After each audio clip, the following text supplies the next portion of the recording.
Hi everybody, welcome to the first Q&A session of STRI Research 2020. With all new things, gremlins, people working from home, sucking up bandwidth, there is the inevitable technical hitch. And unfortunately, we've got a missing in action at the minute with Dr. Colin Mumford from Bayer, but hopefully we can get him on stream shortly. But to start with, we've got Glenn Kirby from Syngenta. How are you doing, Glenn? Good, Christian. How are you? Yes, very good, thank you. And we're also joined by Johnny Bett from Agrovista Amenity. How are you doing, Johnny? Very good, thank you very much. Looking forward to this afternoon, Christian. Good stuff, good stuff. And welcome to everybody that's joining us now. Sorry we're a little bit late.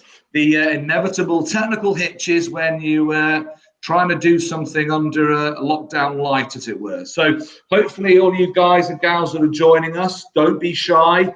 Ask your questions, and that's why we're here. We've got a panel of experts. The faces will be familiar with you from the industry, but also from those folk from the videos that you've been watching this week as well. So ask your questions. There's no such thing as a silly question. And it's a learning experience for everyone. And just for everyone's sort of information, that as always, these videos will be kept in posterity. They will be on STRI's Facebook page. They will be on the YouTube channel. We'll put them on the YouTube channel as well. And I'm sure Syngenta, Bayer, and Agrovista Amenity will link into those as well. So if we do continue to sort of have a Colin Mumford missing in action, if we can't get him on this week, we'll certainly fit him into next week's Q&A. So don't worry, if you had a burning question about the Bayer video, all is not lost. We'll get Colin on next week if we can't get him into the stream. So anyway, let's get ourselves sat comfortably, ready to answer some questions. So everyone out there, please don't be shy. Hope you enjoyed the videos. And I'm going to keep talking until you guys ask questions. So make sure you ask your questions. Otherwise, you'll hear a lot of my voice. But I think that I've got a question, first of all, and this is really to both Johnny and to Glenn. How did you find the experience of sort of having to do all this stuff remotely, doing videos and not actually sort of being able to get people together for that face-to-face interaction? How are you guys finding it? Glenn, do you want to start? I found it quite enlightening, actually.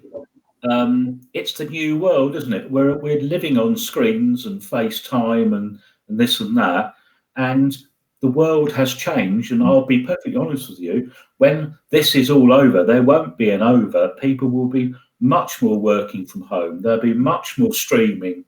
There'll be much more FaceTime and Zoom and Skype and everything else. Climate change wise and environmental wise, it's the way to go. We don't need to get into our cars quite a lot of the time when you're doing the sort of job that me and Glenn do, but we will still have to get out. We will still have to get out face to face and see some pests, weeds and diseases. But I've actually had a good time doing this, learning all about the new tech and that. And also, we've got it working. You know, me and Glenn are here, so can't be that difficult, surely. Well, there's been a few gremlins this afternoon. Let's not curse things, Johnny. So, Glenn, how have you found sort of the experience of this sort of remote event, if you like?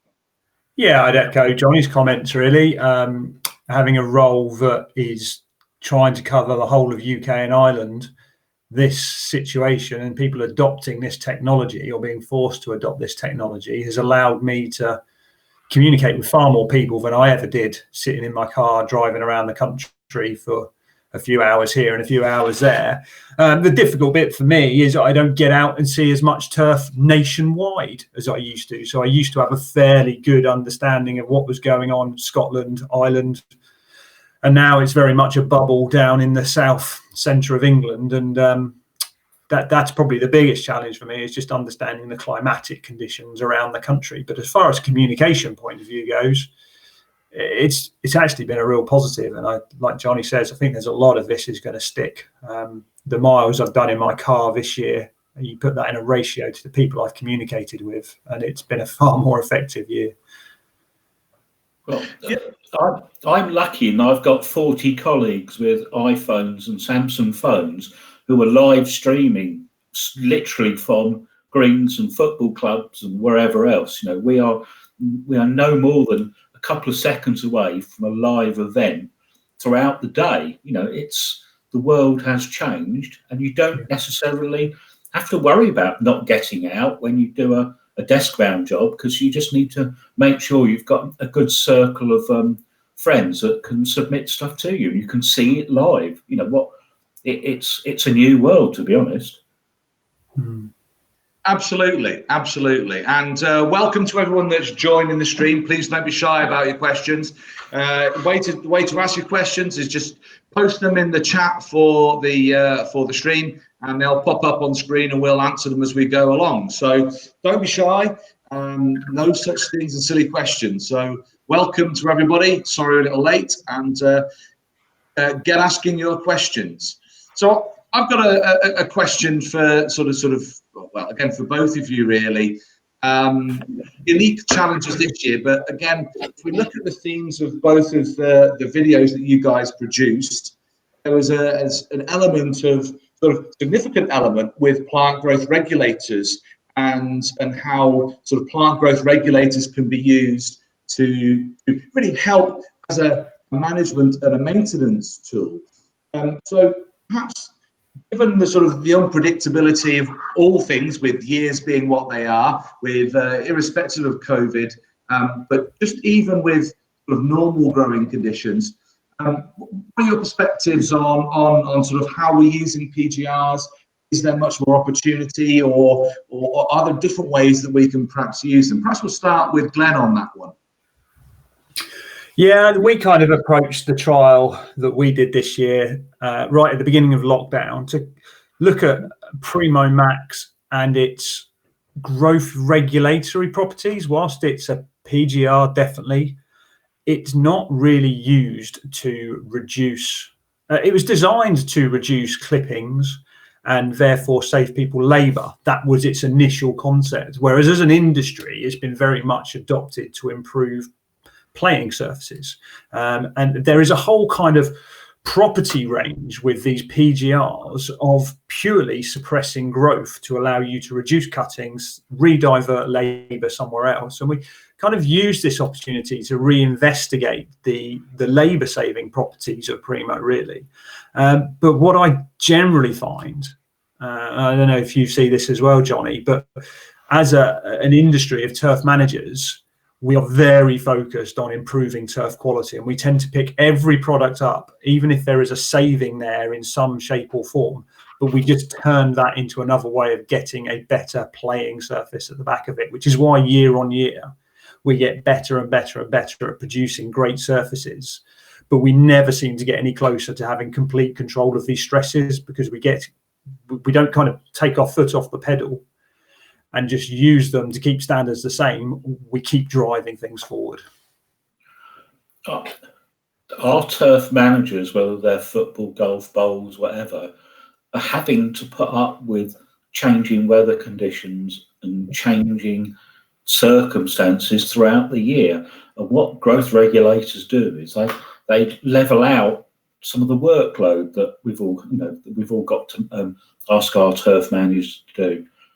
The growth regulators that we've got now are really very good, okay, and that we need to educate people how best to get the best out of them. One of our problems is that it's all down to the spray technology as well, and it's all down to the timings.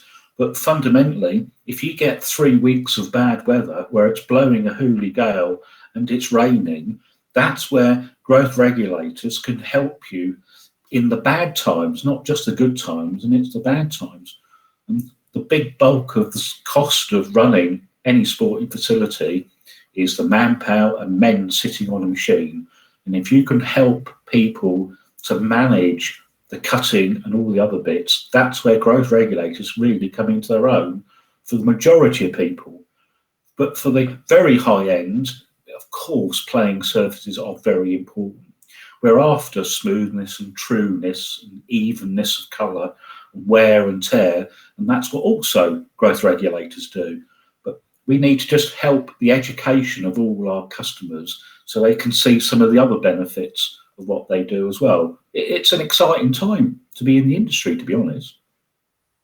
I mean, absolutely, and I think as with all things, isn't it? We've got to be aware of the tools that are available to us, and understand how we maximise the benefit from them. How do we utilise them in sort of the best possible way? And there are so many different options and opportunities out there, and when you start overlaying on top of that, just the dynamism of environmental conditions, like climate, for example.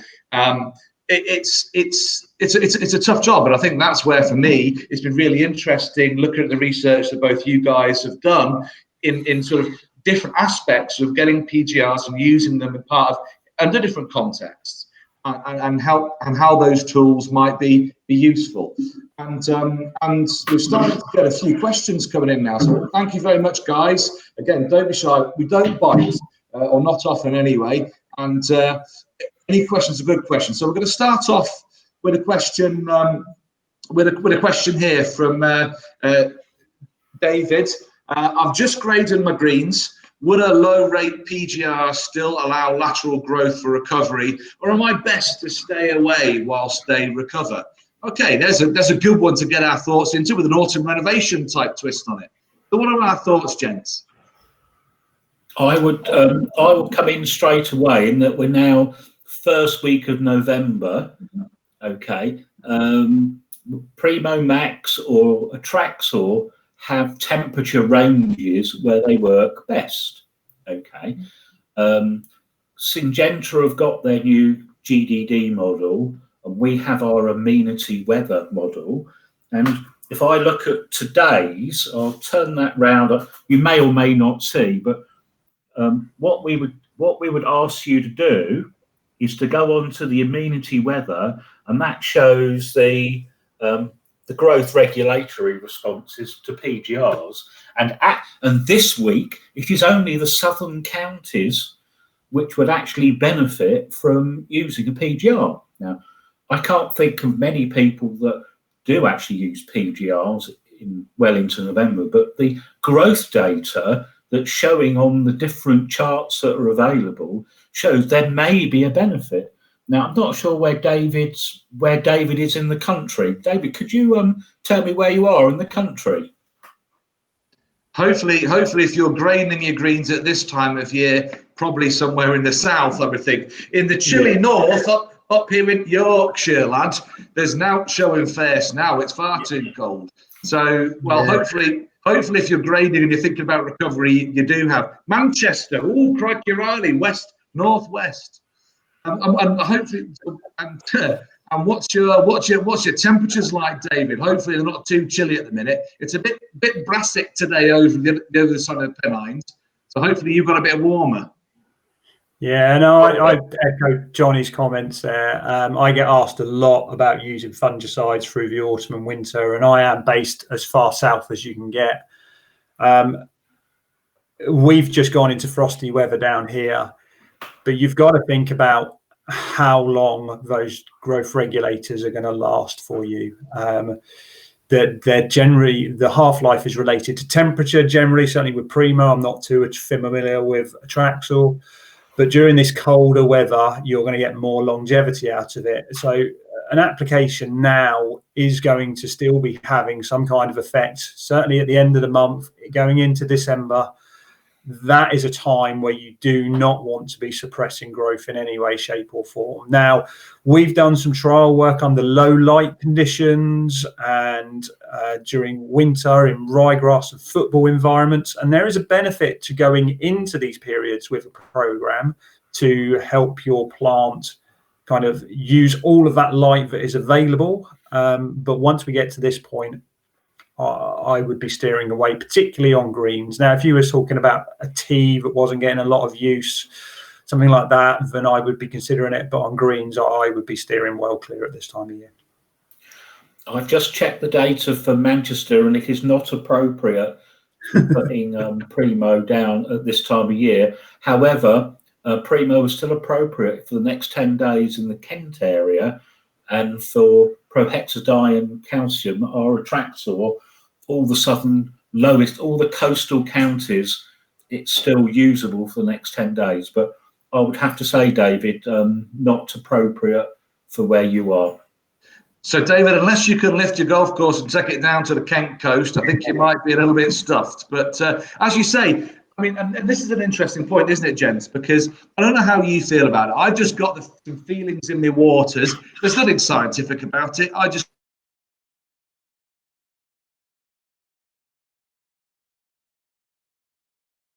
winter, really, it's going to be kind of sort of cool and wet, too cold and wet. But there's going to be periods. It's not like we're going to have consistent periods of very or no growth.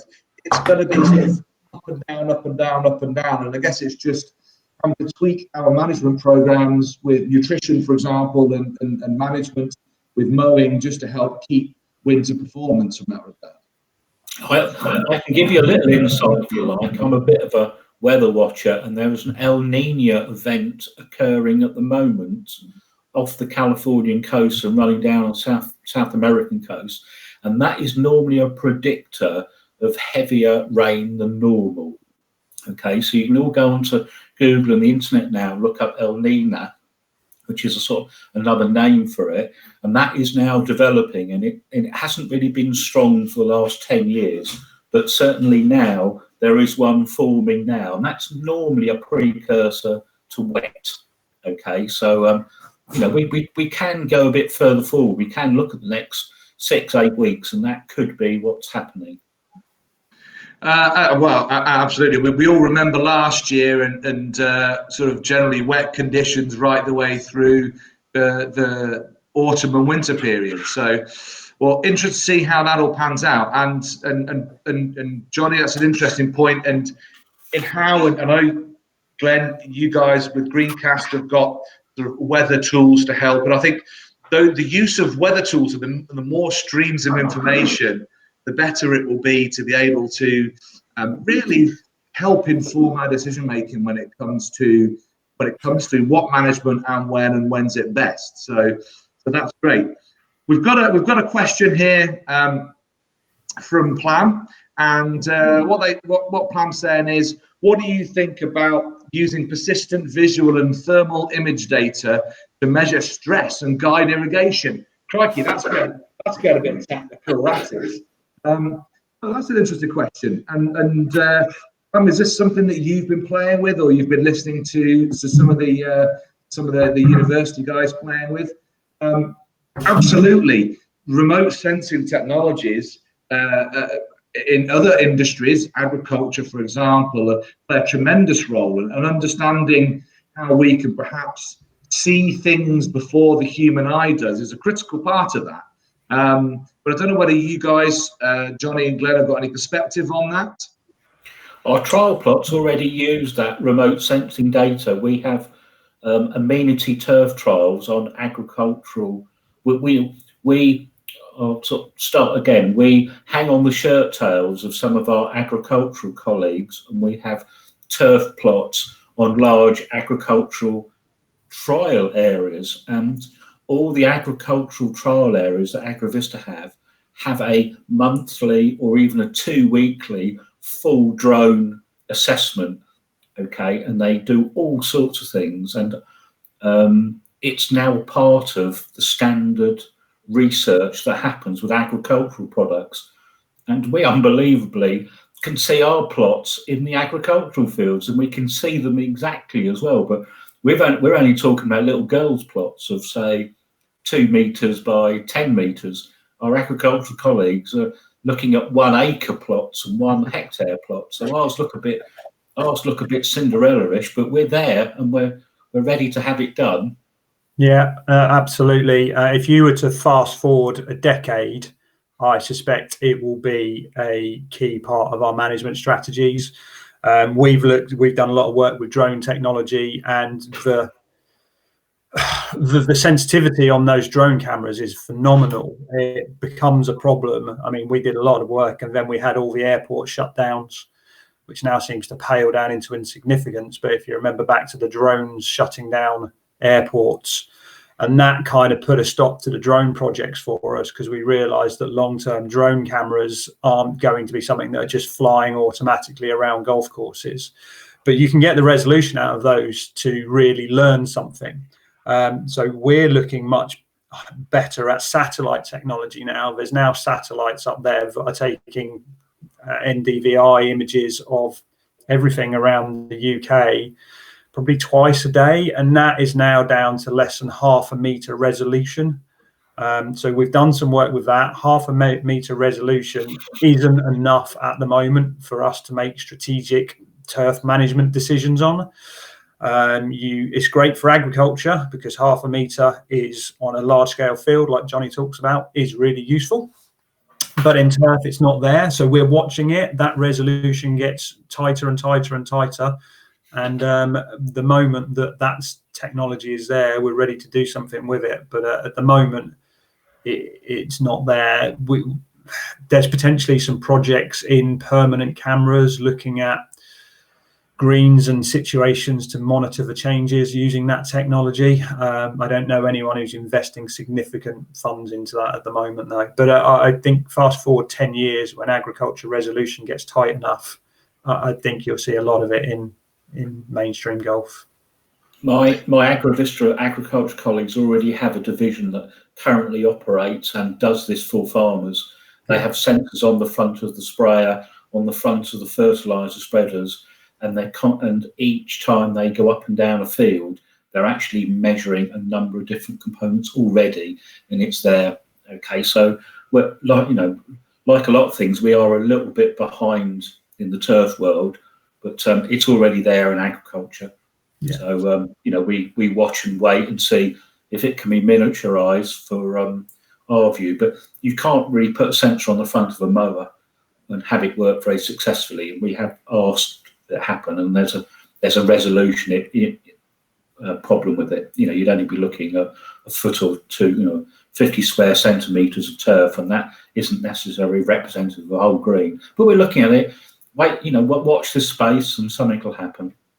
Absolutely, and I think we've, as you'd expect here at STRI, we've been playing with some of these technologies as well. And for me, it's very much trying to get the right sensors with the right sensitivities, the right resolutions, and also it's really critical is the calibration of the data that comes out of it to actual turf stresses, turf problems.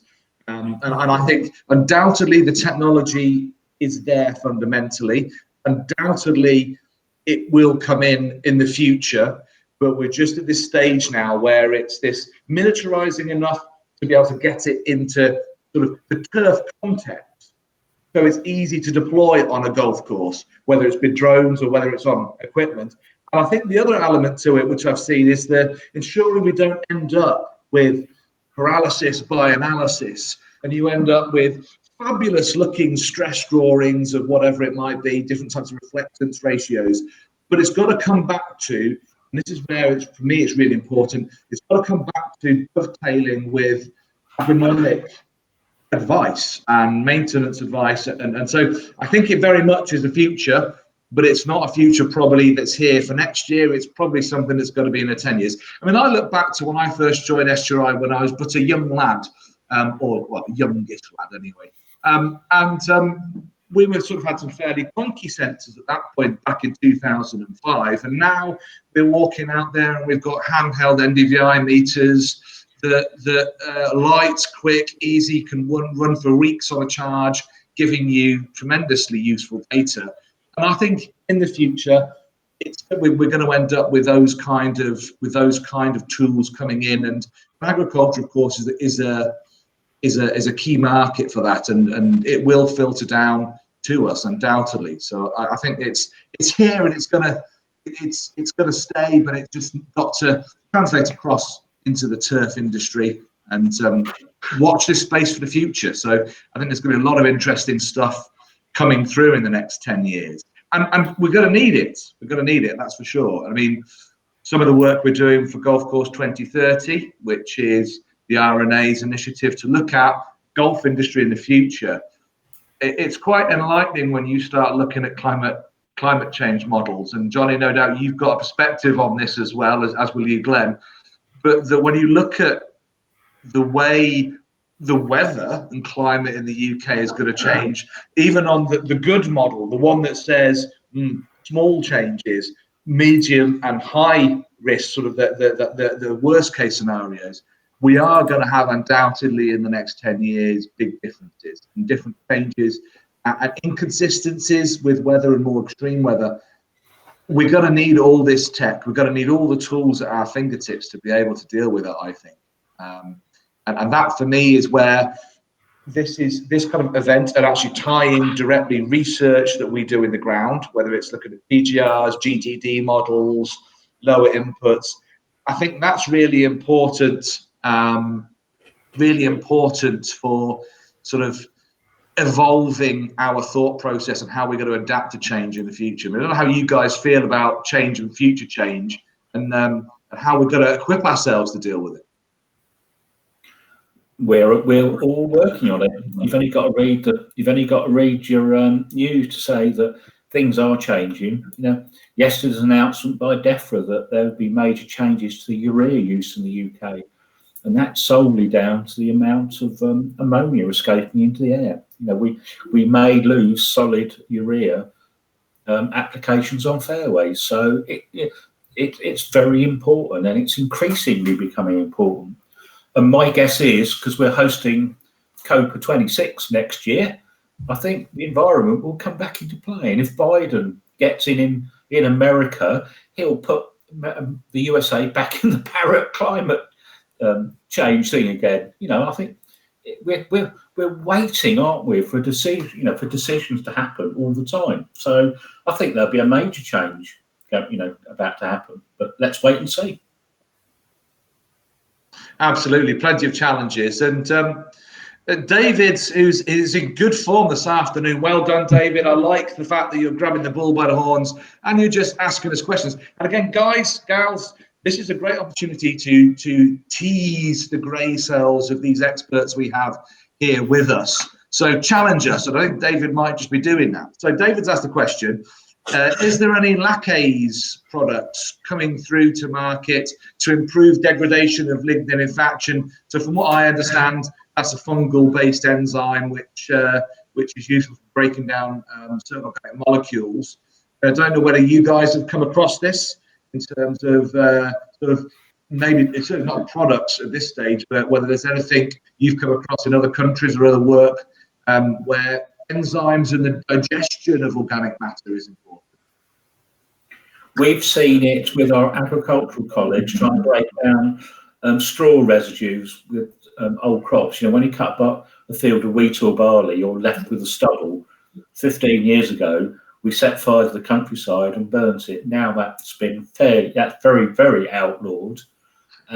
Straw residues are lignin, cellulose, and all the other bits that are left over from a crop. But it is very difficult to break them down in the short amount of time between one crop and another. So the jury is out on how good they are, and we'll wait and see. But we're certainly investigating them. Yeah, exactly. I mean, as a company, Syngenta are fully committed to looking at biological and biostimulants for the future, and we've repurchased, or it's been an acquisition of a biostimulants company that now falls under the Syngenta umbrella, and we're starting to look much closer at these kind of products. We're right at that early stage as a company looking at that kind of thing, but all of the biostimulants that we will look at in the future are going to be subject to the same rigor and testing that our fungicides are. So if there is anything there, we will be looking at it, and if it genuinely works, we will try to bring it to market. But there's a danger with all of these things that there is a kind of abstract in a thesis somewhere that says that this works, and then it gets wrapped up as a product that will solve a problem for you. And like Johnny says, that's not always the case. There are some products that work in some situations and not turf. So if they're out there, we'll look at them in the next few years. I'm a part of the development team of the company, and every week we get presented with various Harry Potter magic wizardry products and procedures and everything else. You would not believe the the stuff that comes across our desk on a weekly basis. And I'll be, sad to say, 99% of them are based on a theory, but when you let them escape into the real world, they fairly well fall flat on their faces. So, if you're an honourable, respectable company, you will do some investigations, you will do trials. Syngenta spent 10 years working out whether these things will actually work. Okay, you have to put the effort in. But every week we've got things coming across which, are more suited to fiction rather than fact. But let's wait and see what happens. A good one might come next week. Absolutely, and fingers crossed, because that really would be magic in a bottle if that could happen. And in reality, we know that the chemistry works. We know that these things will do it. As always, it comes down to, can we get it into the wild, into an ecosystem where it will do what we want it to do, but only what we want it to do, and won't have any other negative effects. And also, can we get it in there in enough quantity? And also that something else, the thing about complex ecosystems, which soil is, of course, is that more or less what you parachute in there, more or less something will find it as food.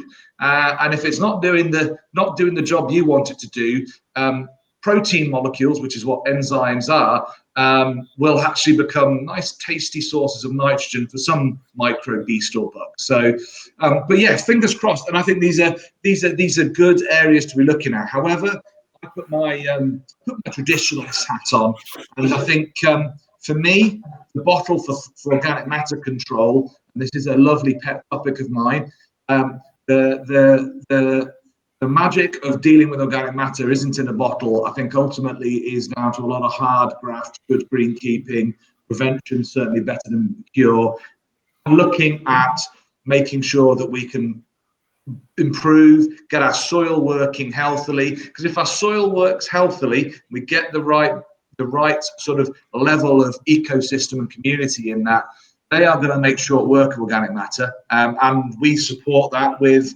all the cultural practices we do. And I think these type of products, as long as they're proven, we've got good data to show that they do what they say on the tin, could prove fabulous to help speed up that whole process. And that could be a real game changer, I think. So that's a great question, David. That went off into areas I wasn't expecting. So thank you very much. You're on fire this afternoon. Keep it up, lads. I hope to see you on some on the other Q&As to keep firing those questions at us.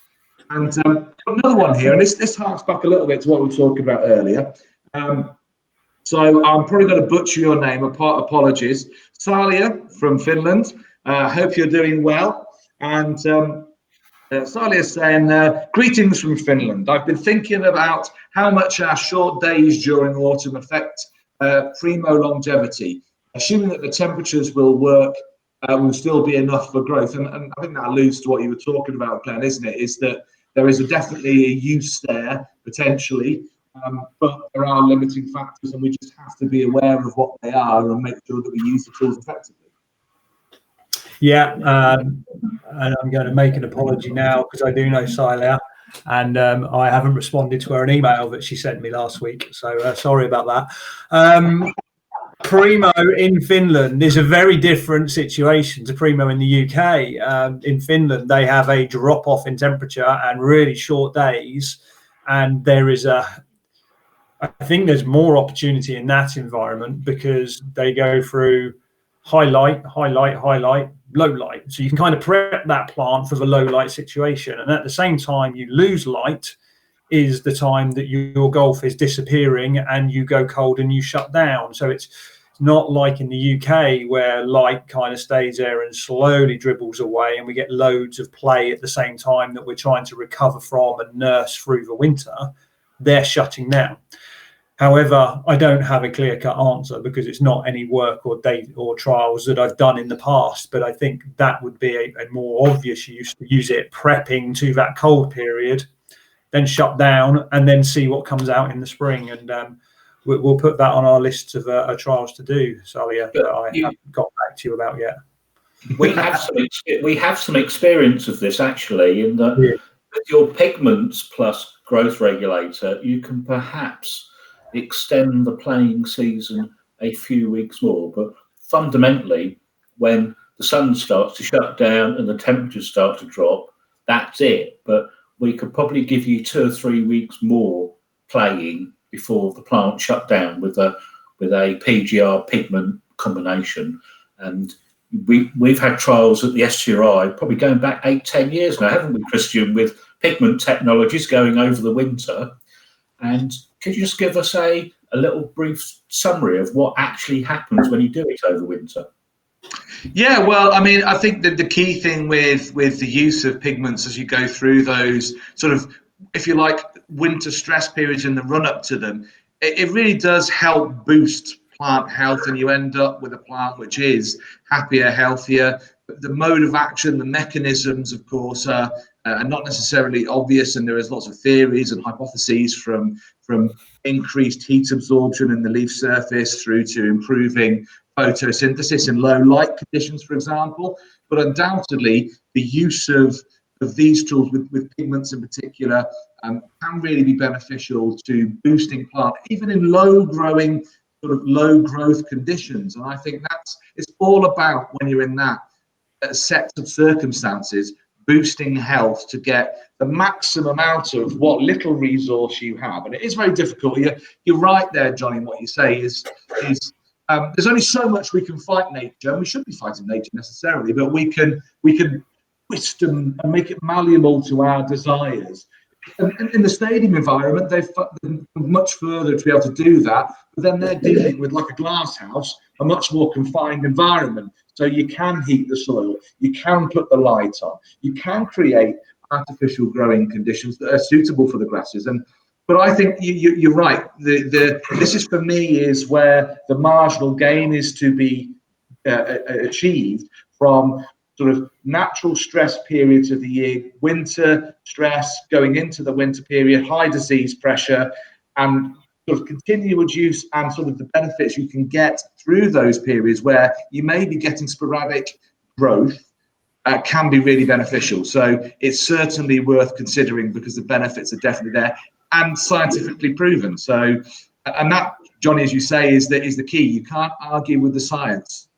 Well, you can't argue with science. We've actually done that in the actual trial. We've got, haven't we? We've got a Traxel plus a Green Longer Pro HC. We've actually done that in the trial that we've currently got. And we have noticed significantly better results, haven't we?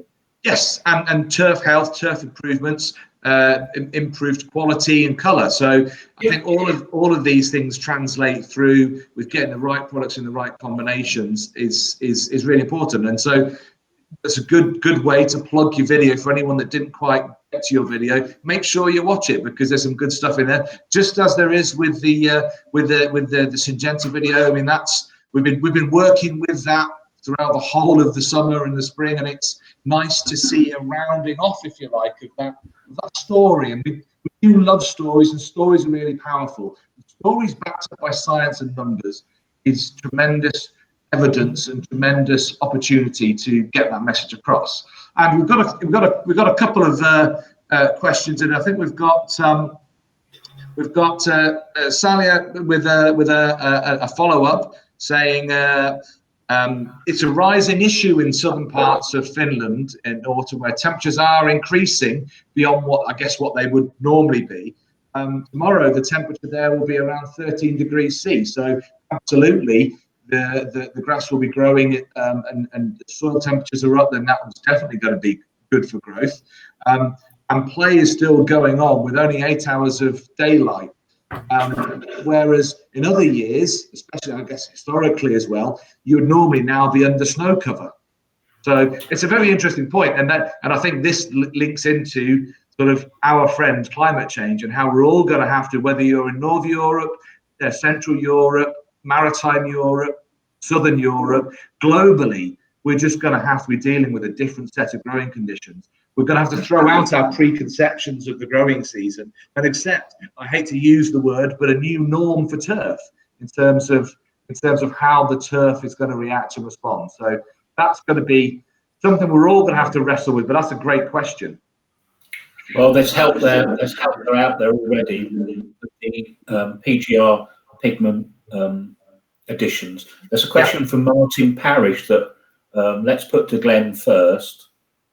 Yeah, absolutely. That's Martin, I hope you're doing well. I hope you're getting some good revision in. Hi, chaps. With the trials that you have both been running this year with PGRs, how have the outcomes changed your approach or advice to their use next year? That's a good question. So let's start off with Glenn, perhaps. Yeah, I think the big outcome for me this year, looking at Primo Max specifically in our trial, was the advice to use growth degree days, or recognize at least those kind of parameters and the temperature relation to it, in order to get consistent control throughout the year. For those of you that haven't seen what we've done, we kind of stacked Primo applications on a 7-day basis, and then a 50 growth degree day, and then a 100 growth degree day. And what we saw in the 7-day windows was how we were stacking in the colder weather all of these growth regulators on top of each other, and really increasing the level of suppression we got. So we really suppressed down the turf by using a calendar-based application method. But by using that, by switching that to growth degree days, we managed to smooth it out much more.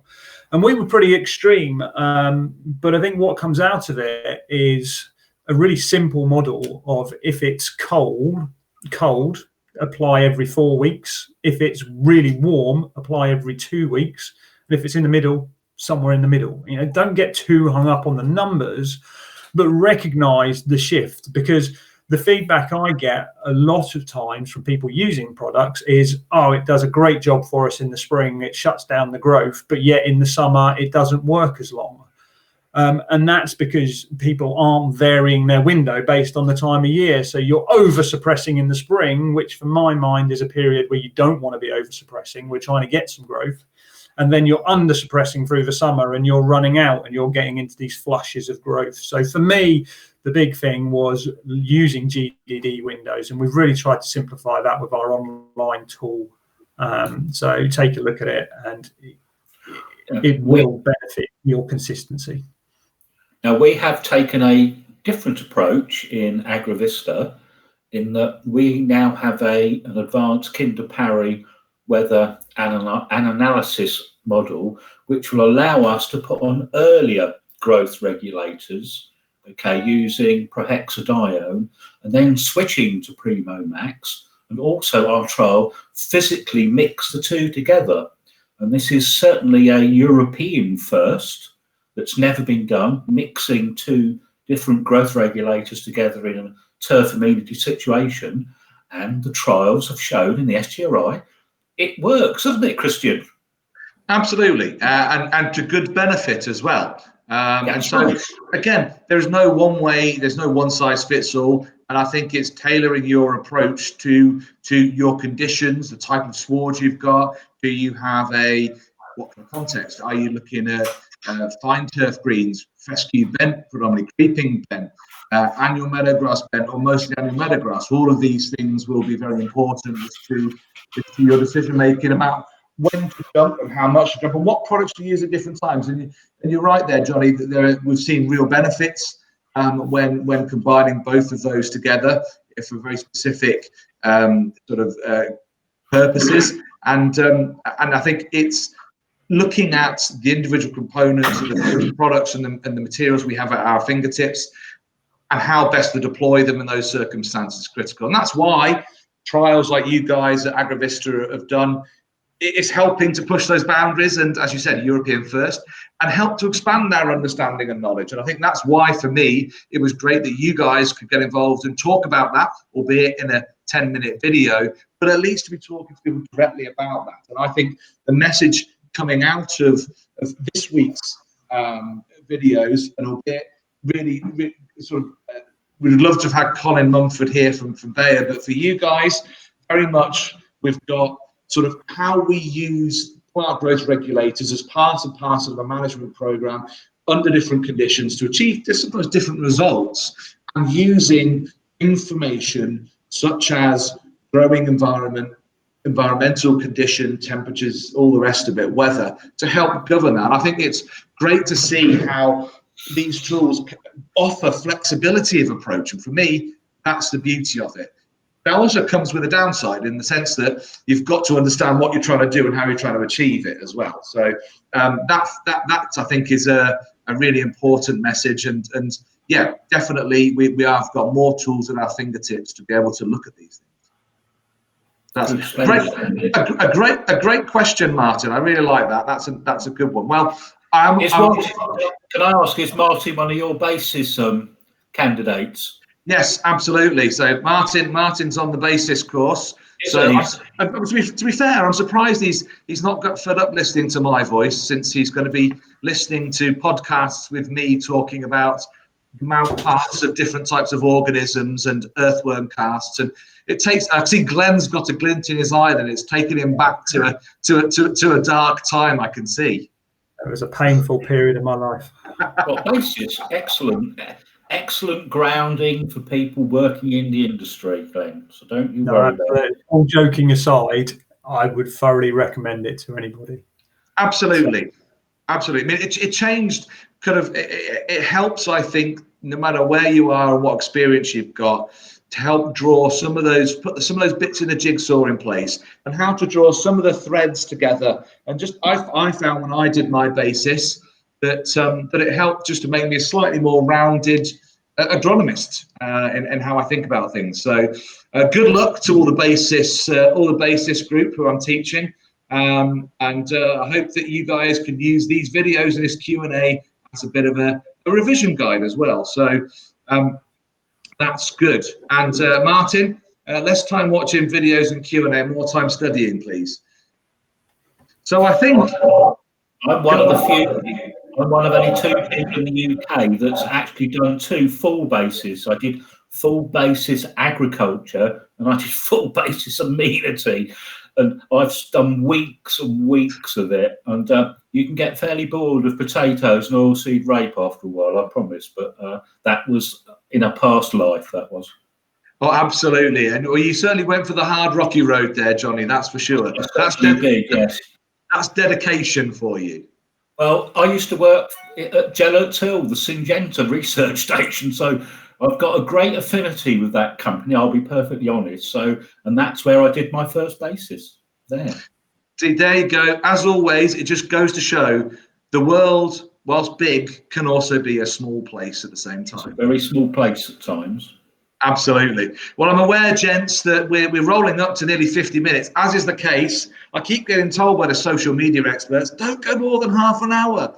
But they should know when they put a video camera and interesting topics in front of me with great guests like we've got here today, it's no chance. So I think it's a shame that Colin couldn't join us, but for everyone that wanted to ask a question with regard to what they'd seen in the Bayer video, log in next week, because we're going to try and hopefully resolve all the tech issues and the gremlins that inevitably come up, and get Colin on the show next week to answer your questions. So don't panic.